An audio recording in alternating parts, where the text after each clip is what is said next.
Hey everyone, welcome to Foreign Objects, WrestleMania 2 retrospective. We last week looked at WrestleMania 1, this week 2, next week 3. And I hope you guys kind of follow along as we go through some of the WrestleManias during quarantine hell. WrestleMania 2 won April 7th, 1986. It was in New York. A Monday, apparently. It was a Monday. I'll tell you, it was a Monday in the sense of what a Monday-ish pay-per-view. Just it Yeah. had Monday Oh, nuggets all over it. It was I a Monday agree. card. It was a Monday crowd. It was just Monday. It was in Rosemont, Illinois, Los Angeles, and Uniondale, New York. 3 different venues.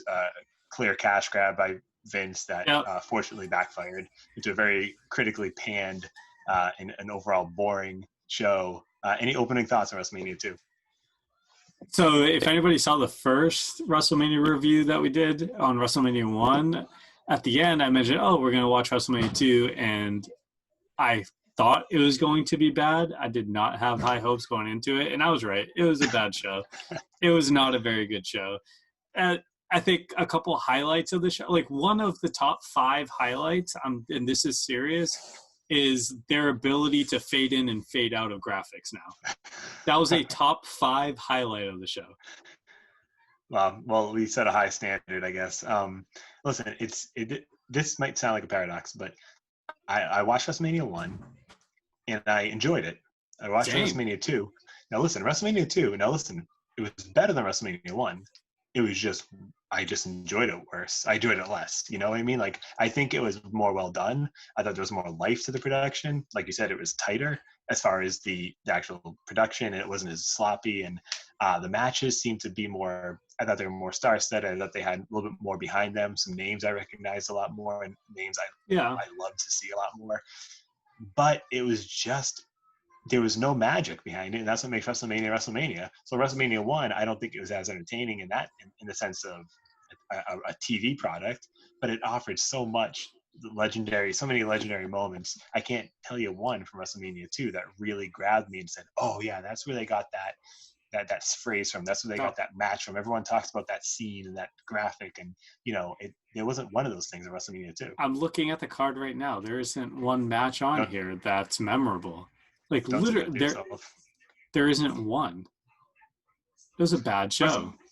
It was a bad show. It wasn't a great one. It was, in between, obviously, WrestleMania 1, which is legendary, and WrestleMania 3, which is legendary. So it gets lost in the shuffle, but deservedly so. We'll start with the heavy hitter, headlined by King Kong Bundy and Hogan for the title in a cage. In theory, that works. Hogan's facing this giant like he did throughout his career, and Yeah. A big imposing heel. Hogan's bandaged it up with his ribs. He took some assault from Bundy, but it's got the iconic blue cage. Bundy's pouring blood. Hogan's hitting the leg drop. I mean, it had everything that you might want. It was not a WrestleMania main event to me at all. It was that was a hell of a SmackDown. Yeah. No, I totally agree. It just and neither of those guys, like Hogan has the rap of not being able to work in the ring, which I think it's a little overplayed because I do believe he has the ability to work in the ring. He just needs somebody else who has an idea as well. King Kong Bundy, no clue, right? He's just a big mammoth guy who moves okay, but I mean, we're talking about Hogan, who at this point has about 5 moves, and Bundy, who just falls on people. And that's literally one of his moves was falling on Hogan when Hogan had him in the power slam. He runs into you and he falls into you, and I thought there were some moments where that match wasn't the problem with the show. It just didn't. It was actually one of the better matches of the show. I thought it was too. Yeah. But when your prime matches, when your tentpole matches falter, the whole show kind of suffers under the weight of that. And they had three matches that they really put their bang behind here. It was Piper Mr. T boxing match. It was the 20-man battle royal with some NFL players, and it was that match with Hogan and Bundy. None of them were particularly good. In fact, some of them were overall terrible. I can hear. It sounds like your child is watching it as we speak, and with a very apt reaction. I I gotta say, um, this WrestleMania encompassed everything that WrestleMania shouldn't be: overstuffed, way too thought out in terms Yeah. of these crazy ideas like the location. And the worst part of it, WrestleMania 1 had celebrities and it was great.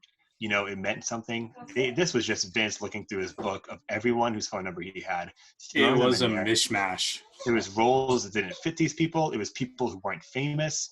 It was people who got no reaction, people who weren't even famous in 1986. It was just Vince getting whoever he could. And I have to think that he saw this as a kind of a wake-up call, or at least maybe, okay, I went a little bit too far here. I'm going to start scaling it back and make these celebrity appearances mean something. They mean something today. They meant something at 1 and in 3 and all throughout. But man, this was just throwing it against the wall. And none of it stuck. No, none of it stuck. It was a complete just cluster F of celebrities in all 3 locations, like with the celebrity announcers and the ring, the ring announcer plus the announcers on the side, and you had people ringing the bell, and then you had the referees, and then you had people backstage. And yeah, it was just too much. It was far, far too much going on to the show. This show, Ray Charles, I thought was the best celebrity, involvement here.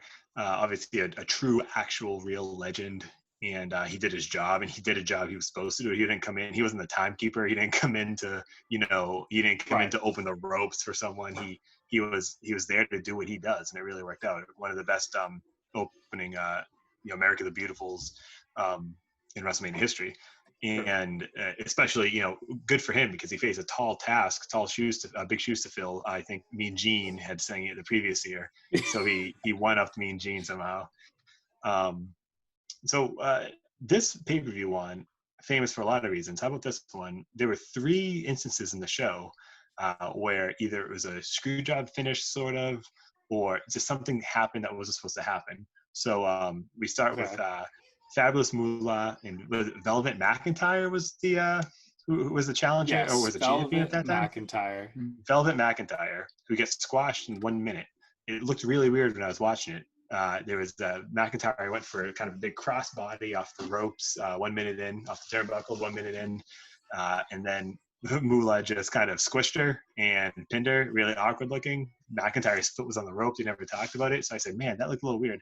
And it was. I guess when the story goes, when Velvet McIntyre went for the crossbody, her strap broke, her singlet strap, whatever. And to avoid any kind of spillage, Fabulous Moolah immediately covered her for the 1, 2, 3, made it look like a very quick squash.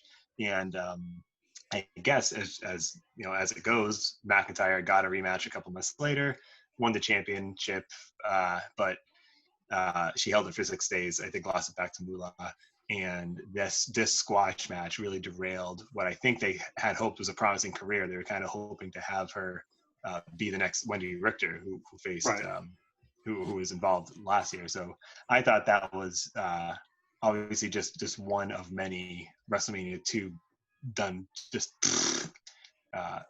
for sure.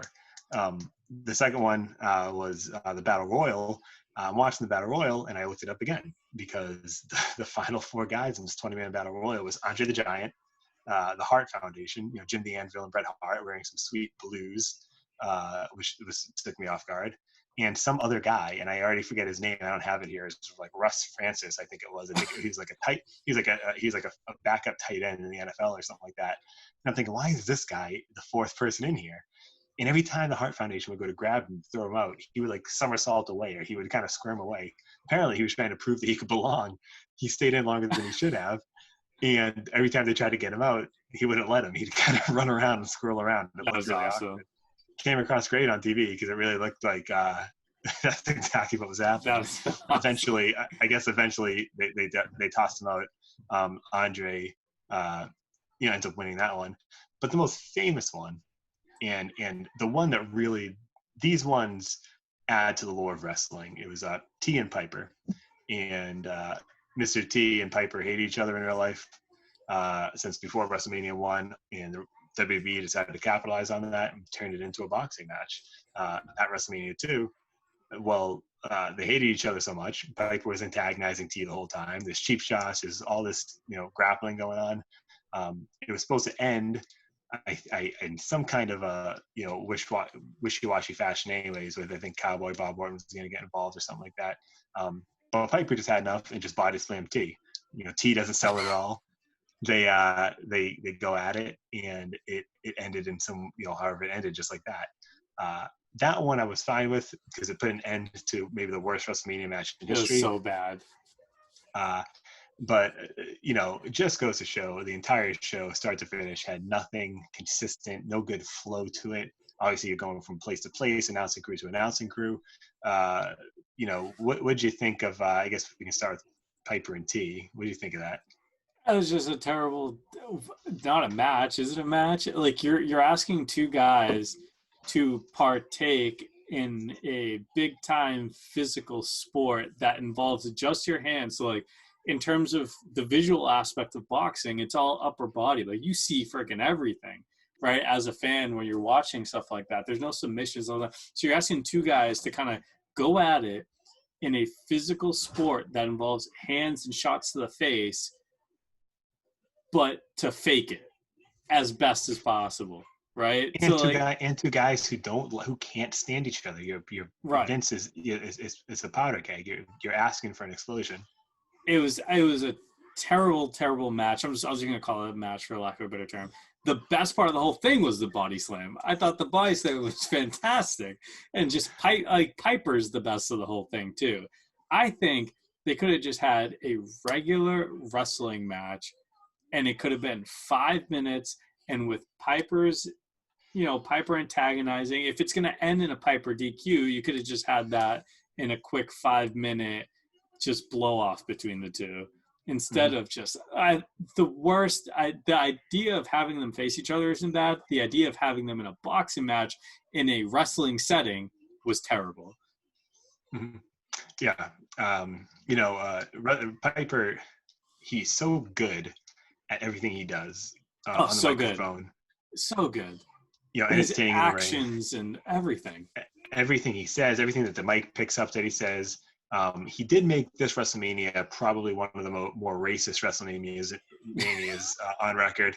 I had to rewatch. I think the opening promo, just minutes into WrestleMania, says something about Mr. T cutting his hair stupid and painting himself black. Yeah.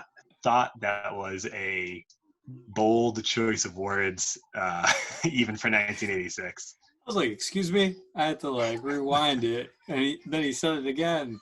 Like, oh my goodness gracious. But Piper after that, he's actually off TV for a little bit.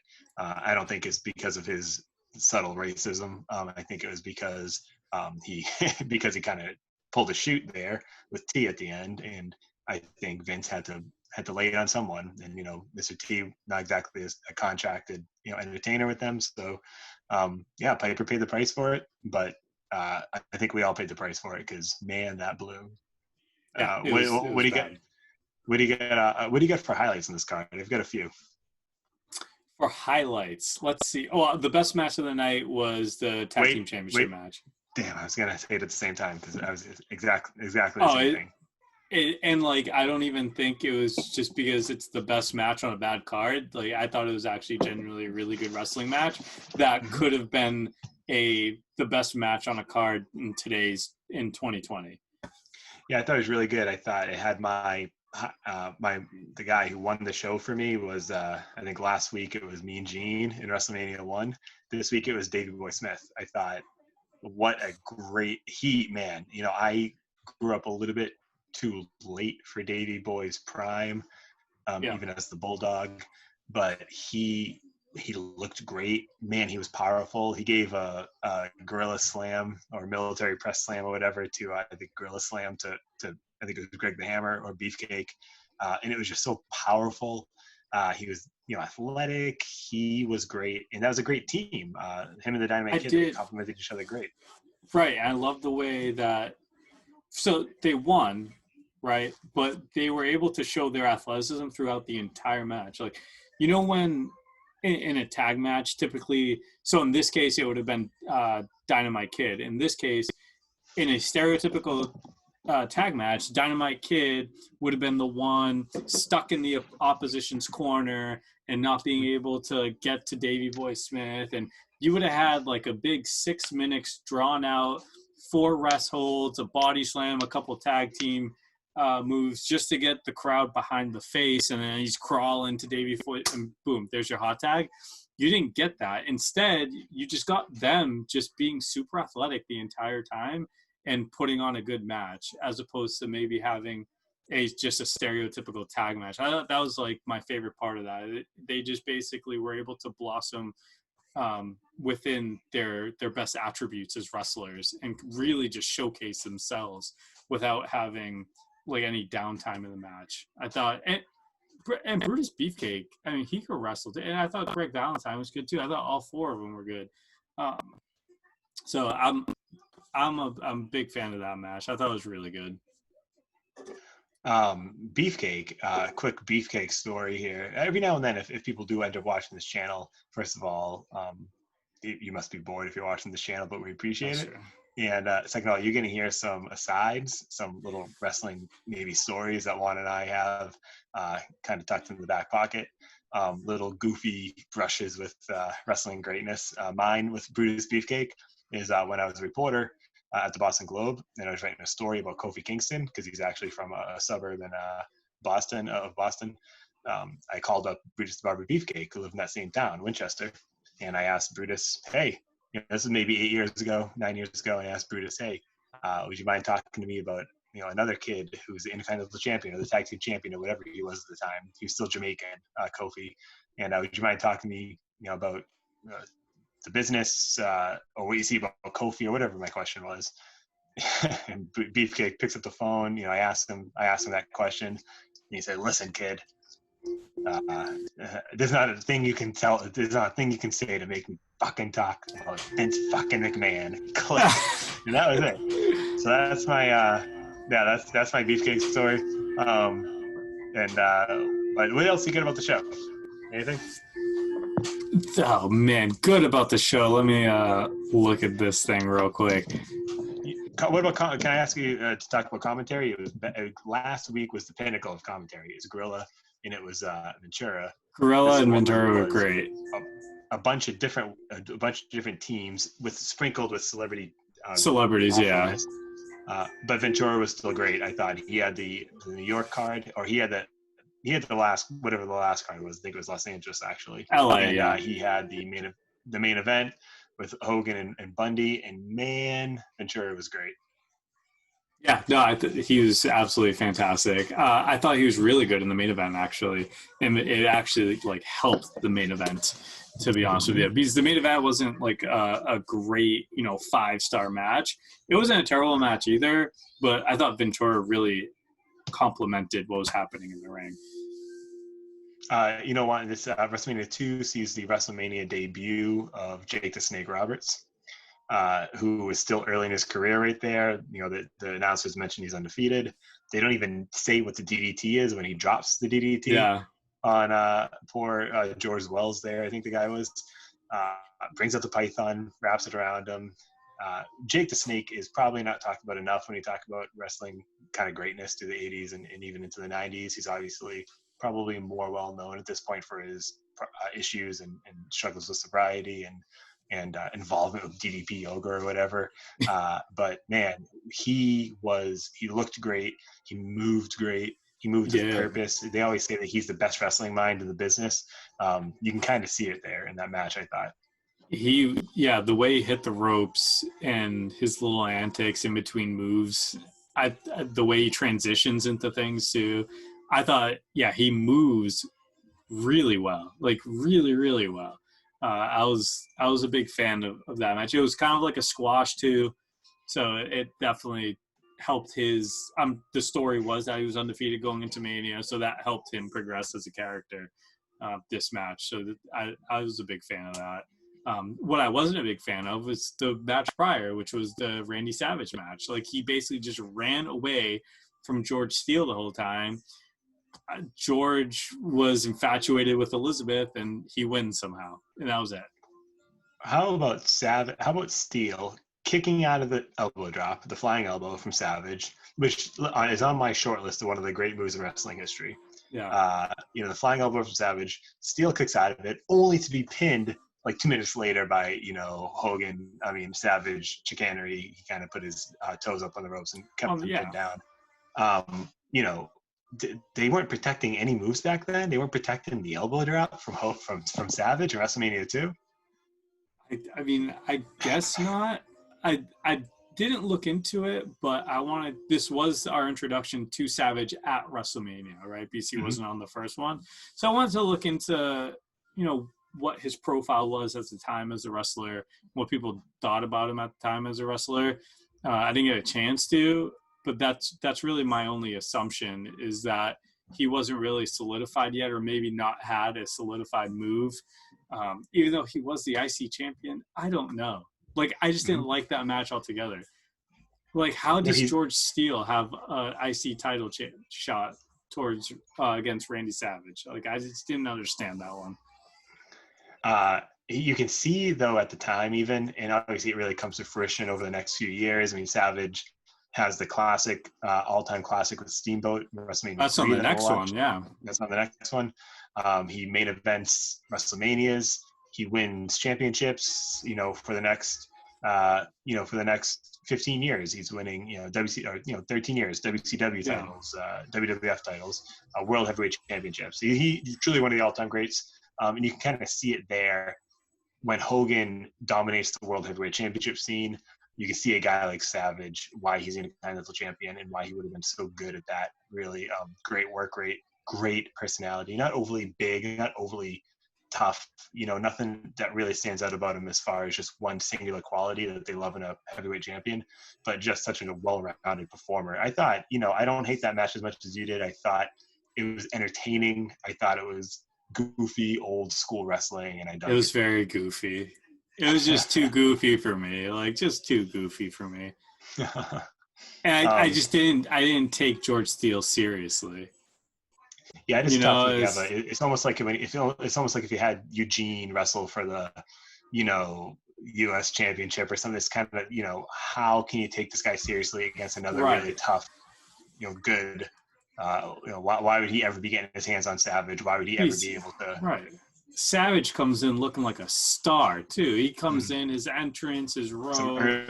Some early entrance music, some rare entrance music in these early WrestleManias. Exactly. He has Elizabeth by his side. Like, he comes in looking like an absolute star, and you have George Steele in the ring. I just wasn't a fan. We're 2 WrestleManias in. We're probably 6 or 7 physical female women on the show so far. Elizabeth bringing the heat back in '86. Good for mid '80s Elizabeth. So I think before we get to WrestleMania 3 next week, we can close the book on WrestleMania 2 by saying, what a piece of crap. Do you have anything else to say? No, it was a wet fart. The whole show, just a complete wet fart. Yeah, yes, there's some sharding going on. All right, everyone. Thanks for kind of listening to us dump on WrestleMania 2 for a few minutes here. We're going to dive into WrestleMania 3 next week. We're going to start hitting some new shows and some new kind of topic shows, maybe picking up 1 or 2 topics about wrestling and diving in, maybe a couple superstars and diving in and giving, the idea really is to give people a look maybe that they wouldn't see themselves just from watching the show. Kind of a look at who these guys are, where they came from, where their big breaks were, stuff like that. So that's it for me on Foreign Objects, the WrestleMania 2 Crapathon. See you guys later.